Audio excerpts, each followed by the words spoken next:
सवाल शुरू करने के पहले एक सवाल दरअसल बनता है आरजेडी के प्रवक्ता के लिए, सुबोध मेहता जी, क्योंकि देखिए अब मामला थोड़ा सा बदल गया है, बड़ा इंटरेस्टिंग हो गया है। लोग ये कह रहे हैं कि दो दो एपिक नंबर कहां से हो गए आपके पास में, और तेजस्वी यादव कह रहे हैं कि उनका एपिक नंबर बदल दिया गया।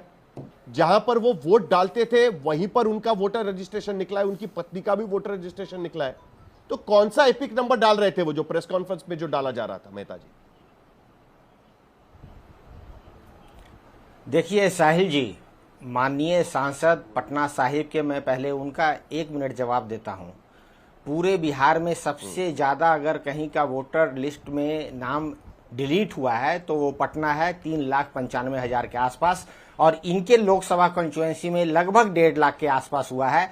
उसके बावजूद भी रविशंकर प्रसाद जी को कोई शिकन नहीं है बोलने में, पहली बात। दूसरी बात ये कहा इन्होंने कि भाई ये बिजनेस एडवाइजरी कमेटी में बिजनेस डिस्कस होगा तब होगा। तो मैं याद दिलाना चाहता हूं आपके माध्यम से बिहार और भारत की जनता को कि ऑल पार्टी मीटिंग जो हुई थी 20 जुलाई को, उसमें कहा गया था कि एसआईआर पे जो है चर्चा होगी। उसके बाद बिजनेस एडवाइजरी कमेटी है जो कि बिजनेस क्या होगा हाउस में, इसमें भी आश्वासन दिया गया कि ये चर्चा होगा। उसके बावजूद भी चर्चा नहीं हुआ, और अभी जो है गोगोई साहब ने कल एक पत्र लिखा है स्पीकर को, 193 जो रूल है पार्लियामेंट का, उसके थ्रू लोकसभा का, उसके थ्रू जो है चर्चा कराने के लिए, लेकिन अभी तक कोई संज्ञान उसका नहीं लिया गया है। वो कह रहे हैं ना कि जो रूल्स के मुताबिक चर्चा होगी। हाँ देखिए, और इससे हाँ तो उस पर चर्चा होगी ना। अभी जरा एपिक नंबर पर आते हैं क्योंकि आज की चर्चा इसी बात को लेकर है। अगर नेता विपक्ष का नाम कट रहा है और उसके बाद इलेक्शन कमीशन उसका फैक्ट चेक कर रहा है तो उसको लेकर भी तो सवाल है ना उसमें।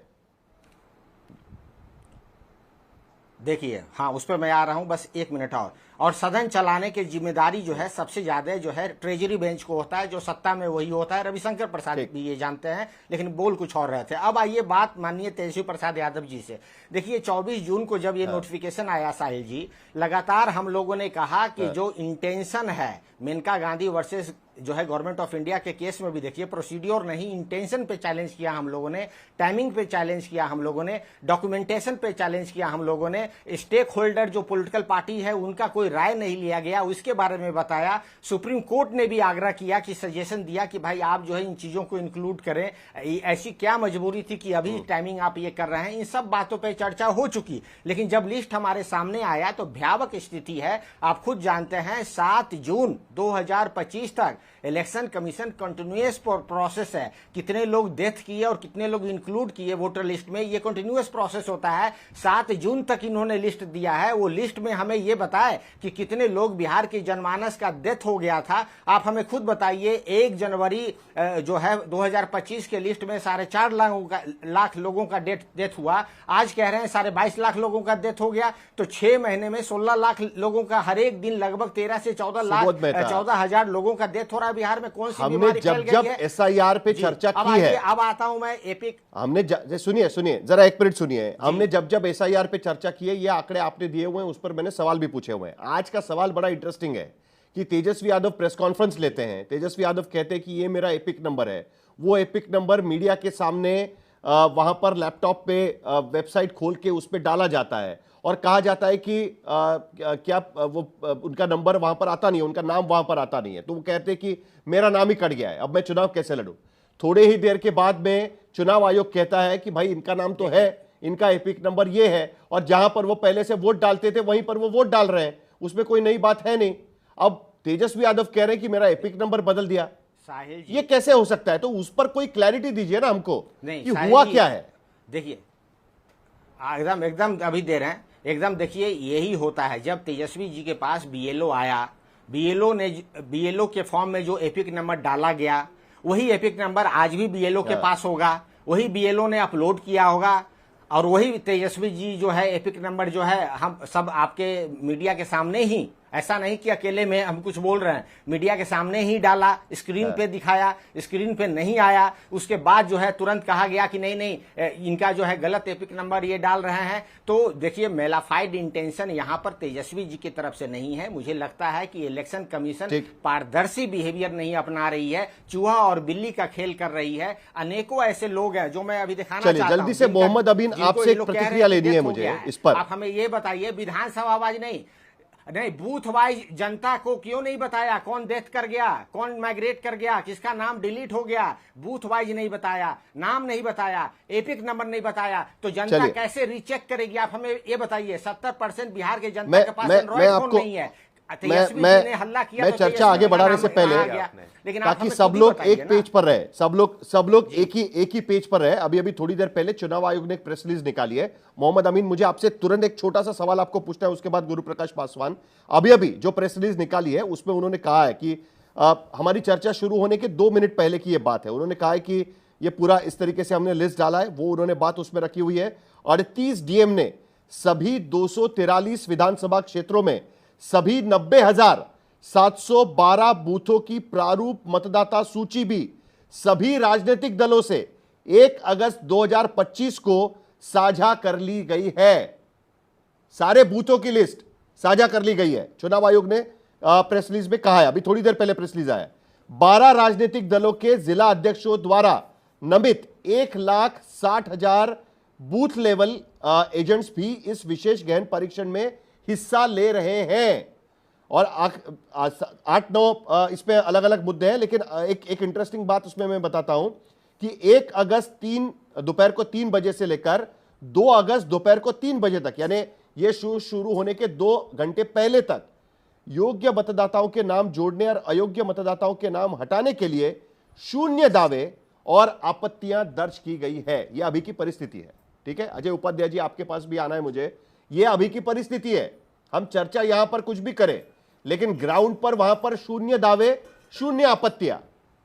बम यहां पर प्रेस कॉन्फ्रेंस में फोड़े जाते हैं, लेकिन जो इलेक्शन कमीशन के दफ्तर में जाकर फोड़ना है वो नहीं फोड़ा जा रहा है। यह बड़ी इंटरेस्टिंग बात है। जल्दी से मोहम्मद अमीन, आपसे एक छोटी सी प्रतिक्रिया। यह एपिक नंबर का क्या मामला है? देखिए, क्या वो कह रहे हैं कि जो फॉर्म भरा गया उसमें जो एपिक नंबर डाला गया था तेजस्वी यादव का, बीएलओ के सामने वो फॉर्म भरा गया, वो एपिक नंबर पे उनका नाम नहीं आता है, लेकिन चुनाव आयोग बाद में कहता है कि भाई हमारे पास तो ये एपिक नंबर है और वहां पर तो तेजस्वी यादव का नाम आ रहा है। ये क्या है चीज? ये कैसे हो सकता है ये बात?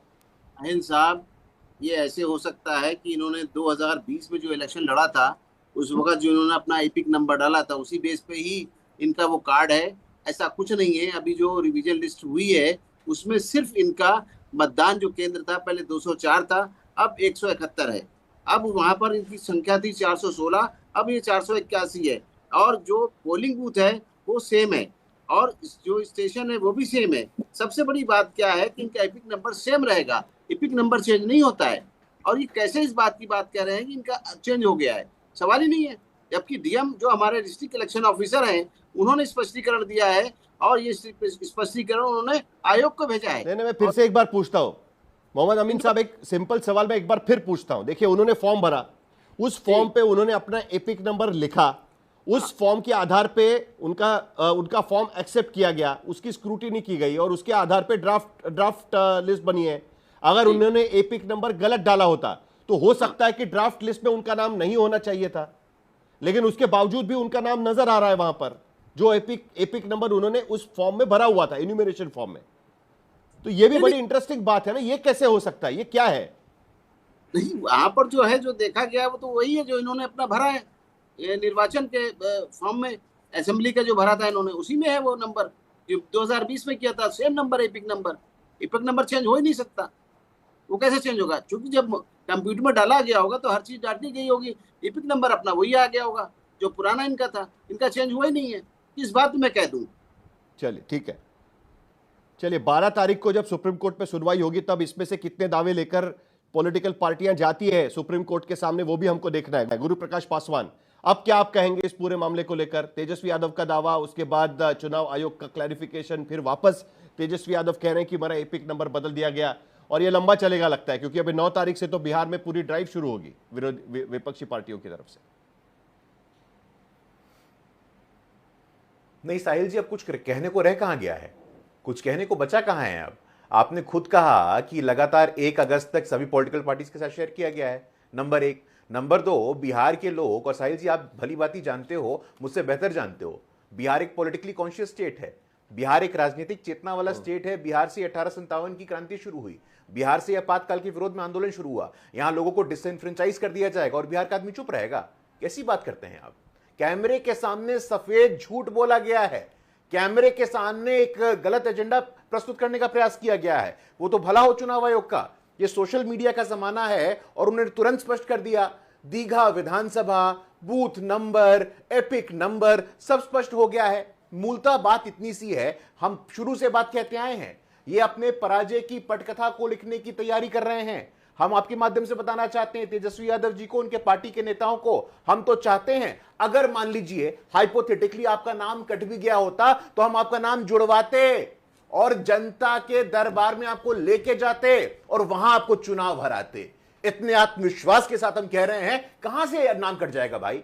बिहार में 14 करोड़ की जनसंख्या है, 7.5 करोड़ लोग वोटर्स हैं और आप कह रहे हैं।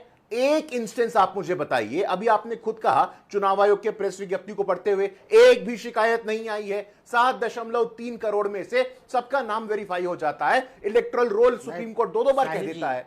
सुप्रीम कोर्ट ने दो बार कहा है ना। जस्टिस ने कहा था कि भाई कॉन्स्टिट्यूशनली मैंडेटेड एक्सरसाइज। आप सुनिए, मैं आपके बीच में नहीं कह रहा था, मैं आपके बीच में नहीं कह रहा था। सुप्रीम कोर्ट सबसे ज्यादा वोटर कटे हैं पटना साहिब से। मैंडेटेड एक्सरसाइज है। सबसे ज्यादा वोटर कटे हैं पटना साहिब से। 10 सेकंड सर, 10 सेकंड। अरे सर, सर आरजेडी वालों को 5 मिनट आपने बोलने का मौका दिया। 10 सेकंड दीजिएगा मुझे, एग्जांपल मैं दे रहा हूं।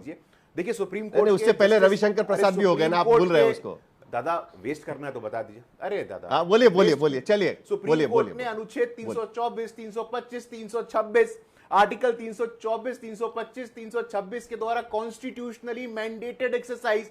सुप्रीम कोर्ट पे आपको डाउट है, चुनाव आयोग पे आपको डाउट है, बिहार के 14 करोड़ जनता पे आपको डाउट है, बिहार के 7.25 करोड़ वोटर्स पे आपको डाउट है। समझ में नहीं आता है। ट्विटर पे ट्रेंड कर रहा है साहिल जी, झूठा तेजस्वी, कैमरे के सामने भ्रम फैलाने वाला तेजस्वी, एजेंडा फैलाने वाला तेजस्वी, भ्रमजाल फैलाने वाला तेजस्वी, और यहां पे बड़ी बड़ी बातें हो रही हैं। चुनाव आयोग पे एटम बम। जल्दी से आपकी प्रतिक्रिया संवैधानिक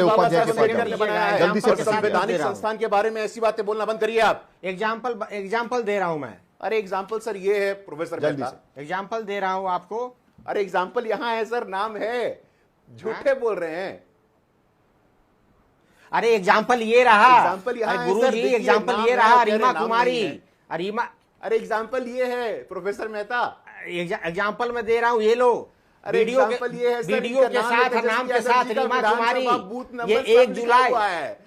अरे झूठे आप लोग खाली भ्रम फैला रहे हैं। अरे तो आपके सामने डाला ना, आप एग्जाम्पल पूछ रहे हो। रीमा कुमारी को देखो, ये नीट घोषित कर दी गई है। रीमा कुमारी नीट घोषित कर दी गई है। ये रहा उसका वीडियो, वो जिंदा है। वोटर नहीं है। ये देखो पचरनी देवी, ये जिंदा है और यहाँ डेथ कर दिया गया इनको। ये देखो डेथ है, ये सुबोध मेहता जी है। अरे सुबोध मेहता जी, सुबोध मेहता जी जरा एक सेकंड, जरा एक मिनट सुबोध मेहता का स्क्रीन दिखाइए, जरा एक सेकंड, जरा सुबोध मेहता का स्क्रीन दिखाइए, जरा सुबोध मेहता का स्क्रीन दिखाइए। सुबोध मेहता जी, आप एक एग्जांपल दे रहे हैं कि जिसमें आप कह रहे हैं कि रीमा कुमारी नाम की व्यक्ति, हाँ ठीक है, मैं जरा बता रहा हूं, मैं जरा बता दूं, रीमा कुमारी नाम की एक व्यक्ति है जिनको डेथ दिखाया गया है जबकि वो जिंदा है। आपको पता है सुप्रीम कोर्ट ने क्या कहा है कि 15 केसेस लेके आइए, इस तरीके से 15 देखिए हमारे सामने रखिएगा और उस पर हम चुनाव आयोग को सवाल पूछेंगे। इलेक्शन कमीशन ने, हाँ ये एक एग्जांपल, ऐसे आपको 15 इकट्ठा कर रहे हैं, सिर्फ 15 के साथ जाएंगे। 7 करोड़ 24 लाख में से सिर्फ 15 इकट्ठा कर रहे हैं, ज्यादा नहीं करना है। 15, अरे भाई जी, साहिल जी, 3 तो मेरे पास है, 3 मेरे पास, 1 विधानसभा का है, 1 लोकसभा का। चलिए, एक बहुत बड़ा दावा ये है, लोकसभा का आरजेडी के प्रवक्ता बहुत बड़ा दावा कर रहे हैं, लेकिन अजय उपाध्याय बहुत बड़ा दावा है। जल्दी से अजय उपाध्याय एक बड़ा इंटरेस्टिंग स्टैटिस्टिक्स में आपके सामने रखना चाहता हूं। ठीक है, नहीं ठीक है, आप फाइंड आउट करिए, आपके पास समय है, 12 तारीख तक जा सकते हैं। जरा एक अजय उपाध्याय, एक बड़ा इंटरेस्टिंग स्टैटिस्टिक्स हमारे पास है। सबसे ज्यादा जिन कॉन्स्टिट्यूंसीज में एक्सक्लूजन हुआ है वोटर्स का, जो हमने आंकड़े निकाले हुए हैं, उससे हमें पता चलता है कि बीजेपी ने जीती हुई 36 सीटों में सबसे ज्यादा वोटर डिलीशन हुआ है। उसके बाद नंबर लगता है आरजेडी का 34 सीटों पर, उसके बाद सभी पार्टियां उसमें है, जेडीयू है 14 सीट वाली की, जहां पर सबसे ज्यादा एक्सक्लूजन हुआ है। तो जो दावा विपक्ष की तरफ से, आपकी भी मेरे ख्याल से कोई सीट है क्या? हाँ, कांग्रेस, आपकी भी 3 सीटें इसमें नजर आ रही है कि जो आपने जीती थी 2020 में, वहां पर एक्सक्लूजन नजर आ रहा है। सबसे बड़ा दावा जो विपक्ष के तरफ से किया गया था वो यह किया गया था कि उनकी कॉन्स्टिट्यूंसीज में डिलीशन सबसे ज्यादा होगा। लेकिन ऐसा तो यहां पर नजर नहीं आ रहा है। बीजेपी ने जो 36 सीटें जीती थी उसमें डिलीशन है। नंबर 2 पे आरजेडी नजर आ रही है, आपकी 3 है, जेडीयू के 14 है। तो जो डिलीशन है वो यूनिफॉर्मिटी नजर आती है ना इसमें। साहिल भाई, साहिल भाई बीजेपी ने जो डिलीशन अपने सीट में किया है, 36 सीट जो कह रहे हैं, जरा उन लिस्ट को भी निकाल करके देख लीजिएगा कि किस कम्युनिटी की, दलित की, अति पिछड़ों की, माइनॉरिटी की, किसकी डिलीशन सबसे ज्यादा हुई है। इन 36 सीटों का मार्जिन भी जरा आप दिखा दीजिए अपने डेटा के साथ कि कितने मार्जिन से ये हार जीत हुई है। 152 सीट ऐसे हैं बिहार में जो मात्र 20,000 के कम मार्जिन से सीट की हार जीत हुई है। अब ड्रामा करने के लिए यहाँ जरूर भाजपा के प्रवक्ता बीच में यहां वहां कर रहे हैं, यहां वहां मत कीजिए। आपके समय मैंने नहीं बोला है, सुनिए आराम से। आपने कहा कि सिस्टम पर डाउट है। अरे भाई, न्यायपालिका ने क्या आदेश किया था, क्या सुझाव? बीच में नहीं बोलता हूं। अरे भाई, बीच में नहीं बोलता हूं, डिस्टर्ब करते हैं आप। ये रणनीति आपकी है, जिस तरह देश को आप डाइवर्ट कर रहे हैं उस तरह यहां भी कर रहे हैं। सच्चाई ये है कि जो इन्होंने कहा कि डाउट, न्यायपालिका का सुझाव आपने नहीं माना। चुनाव आयोग ने कितना, न्यायपालिका ने कहा, क्या कहा था? वोटर आईडी मानिए, आधार मानिए, राशन मानिए। इन्होंने कहा नहीं। इस पर भी इनको दिक्कत थी चुनाव आयोग को। विपक्षी पार्टियों ने जो सुझाव दिया उस पर भी इनको दिक्कत है। यहां तक कि जनता दल यूनाइटेड का सांसद जो आपत्ति दर्ज किया उस पर भी इनको दिक्कत है। डाउट तो चुनाव आयोग को सब पर है। एक भाजपा पर भरोसा है और भाजपा को चुनाव आयोग के सहारे जीत पर भरोसा है, जो अति उत्साह में इनके नेता भी कह रहे हैं और यहाँ प्रवक्ता भी कह रहे हैं कि चुनाव जीत के मैं दिखाऊंगा। आप वाकई आप जीत के दिखाएंगे। अरे आप तो लूट लिया है चुनाव आपने। 65 लाख वोट यदि कट रहा है, एवरेज 26,748 वोट, 26,748 वोट का मतलब होता है बीजेपी ने जीती हुई 36 सीटों पर वोट कटे हैं, सबसे ज्यादा कट गए। हाईएस्ट वोट एक्सक्लूजन है। साहिल भाई, यही कह रहा हूं कि वो जो वोट कटे हैं, अरे वो वोट किसके एक्सक्लूजन है? माइनॉरिटी के हैं, दलित के हैं, अति पिछड़ों के हैं। इनके वोट एक्सक्लूजन हुए हैं क्योंकि इन 36 सीट पे भाजपा के सर्वे में सभी हार रहे हैं, इसलिए हमारे वोट को वहां से अभिषेक झा एक्सक्लूजन कर दिया। आप मानते हैं इस बात को? यार जो है यही जो अभी कांग्रेस के प्रवक्ता कह रहे हैं कि सबसे ज्यादा एक्सक्लूजन वहां पर है, एग्जैक्टली यही आरोप आपके सांसद भी लगा रहे थे, जिनको आपने एक नोटिस भेजा हुआ है। क्या आपके पास उस नोटिस का कोई जवाब आया? एग्जैक्टली वही चीज जो अभी जो उपाध्याय जी कह रहे हैं, वही चीज, वही आरोप आपके एक सांसद भी लगा रहे थे। साहिल भाई 10 सेकंड सिर्फ दे दीजिए, इसके बाद में नहीं। चलिए खत्म करिए आपकी बात। एक मिनट अभिषेक झा, एक सेकंड प्लीज रुक जाइए। अजय उपाध्याय 10 सेकंड में खत्म करिए। चलिए, चुनाव आयोग ने जो अभी क्लेरिफिकेशन दिया है और सभी राजनीतिक पार्टियों को जो इलेक्टोरल रोल दिया है, 65 लाख वोट का मामला है। हम सब लोग एक स्टडी कर रहे हैं और आप देखिएगा 2-4 दिन 5 दिन रुक जाइए। बूथ वाइज दिया चुनाव आयोग का ये जो सरगना भाजपा जो उसको संरक्षण दे रही है बूथ वाइज, हम एक वो गलतियों को निकाल कर लाएंगे और चुनाव आयोग नंगा होगा, भाजपा भी नंगी होगी।